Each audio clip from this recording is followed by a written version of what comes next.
حضرت سلیمان علیہ السلام کو جب ہفت اقلیت کی بادشاہت عطا کی گئی تو وہ رب کے حضور دعا مانگتے ہوئے اپنی خواہش کا اظہار کر رہے تھے۔ اے اللہ، مجھے آرزو ہے کہ ایک دن تیری ساری مخلوق جتنے بھی ذی روح ہیں سب کی ضیافت کروں۔ ندا آئی کہ اے سلیمان، میں سب کی روزی پہنچاتا ہوں، میری موجودات مخلوقات بے انتہا ہے، اس لیے سب کو تم نہیں کھلا سکتے۔ سلیمان علیہ السلام نے عرض کی کہ اے میرے رب، تو نے مجھے بہت نعمتیں دی ہیں، تیری عنایت سے ہی سب کچھ ہے، اگر تیرا حکم ہو تو میں سب کا طعام تیار کروں۔ اللہ رب العزت کا حکم ہوا کہ دریا کے کنارے ایک عالی شان مکان بنواؤ اور اسے نہایت کشادہ رکھو تاکہ جس مخلوق کو دعوت دو وہ اس مکان میں بآسانی آ سکے۔ حکم خداوندی کے بعد حضرت سلیمان علیہ السلام نے اس عمارت کی تیاری شروع کروا دی جس کو مکمل ہونے میں تقریباً 1 سال اور 8 مہینے لگ گئے۔ میدان جیسے کشادہ اس مکان میں بافراد کھانے پینے کا سامان و اسباب مہیا کیا گیا۔ کم و بیش 22,000 گائیں ذبح کی گئیں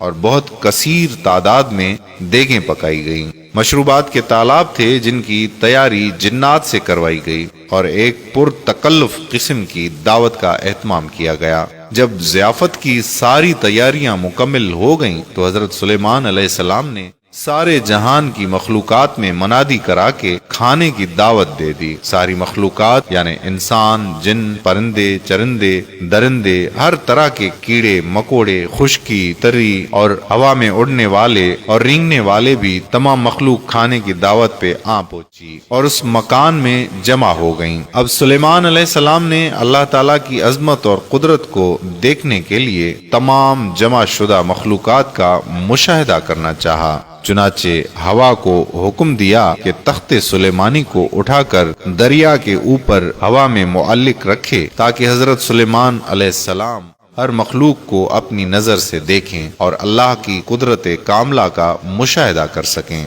عین اس وقت جب تخت ہوا میں معلق تھا، ایک مچھلی نے دریا میں سے سر نکالا اور سلیمان علیہ السلام سے بولی کہ اے اللہ کے نبی، اللہ عز و جل نے مجھے آپ کی طرف دعوت پہ بھیجا ہے اور یہ بھی معلوم ہوا ہے کہ آپ نے آج تمام مخلوقات کے لیے کھانا تیار کیا ہے۔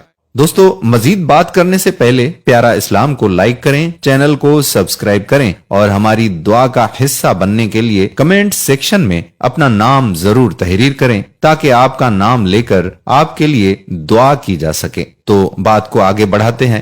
میں اس وقت بہت بھوکی ہوں، لہٰذا آپ مجھے پہلے کھانا دے دیجئے۔ حضرت سلیمان علیہ السلام نے فرمایا کہ تم ذرا صبر کرو اور باقی سب کو بھی آ لینے دو، پھر ان کے ساتھ جتنا کھانا چاہو کھا لینا۔ وہ مچھلی بولی، اے اللہ کے نبی، میں خشکی پہ اتنی دیر نہیں ٹھہر سکوں گی کہ سب کا انتظار کروں۔ یہ سن کر سلیمان علیہ السلام نے اجازت دیتے ہوئے کہا کہ اگر تمہارے لیے ٹھہرنا مشکل ہے تو پھر تم کھانا کھا لو اور جتنا تمہارا جی چاہے کھا لو۔ یہ سنتے ہی وہ مچھلی دریا سے نکل کر اس میدان نما مکان میں آئی اور جتنا کچھ کھانا وہاں پڑا ہوا تھا سارے کا سارا ایک ہی لقمے میں کھا گئی۔ پھر سلیمان علیہ السلام کی طرف مڑی اور ان سے مزید کھانا مانگنے لگی۔ یہ دیکھ کر سلیمان علیہ السلام متعجب ہوئے اور بولے کہ اے مچھلی، میں نے تمام مخلوقات کے لیے یہ کھانا تیار کیا تھا جو تم نے ایک ہی نوالے میں کھا لیا، کیا اس سے بھی تیرا پیٹ نہیں بھرا جو تو اور کھانا مانگ رہی ہے؟ مچھلی بولی، اے اللہ کے نبی، اللہ تعالیٰ مجھے ہر روز 3 لقمے رزق دیتا ہے اور جو کھانا آپ نے تیار کیا تھا وہ تو سب کا سب صرف ایک ہی لقمہ تھا، اب مجھے 2 لقمے مزید کھانا درکار ہے، تب کہیں میرا پیٹ بھرے گا۔ میں آج آپ کی مہمانی میں بھوکی رہی ہوں اور اگر آپ اسی طرح باقی مخلوقات کو بھی کھانا نہیں دے سکتے تو آپ نے ناحق انہیں کھانے پہ بلوایا۔ حضرت سلیمان علیہ السلام مچھلی کی یہ بات سن کر حیرت زدہ رہ گئے اور ان پر غشی طاری ہوئی۔ پھر جب ہوش میں آئے تو ندامت سے سجدے میں گر پڑے اور روتے ہوئے کہنے لگے کہ اے اللہ، میں نے بہت ہی قصور کیا اور تیری درگاہ میں نادانی کی، میں نادان و مسکین ہوں، اس بات سے ہمیشہ کے لیے توبہ کرتا ہوں، بے شک مجھے اور سارے جہان کو رزق دینے والا صرف تو ہی ہے۔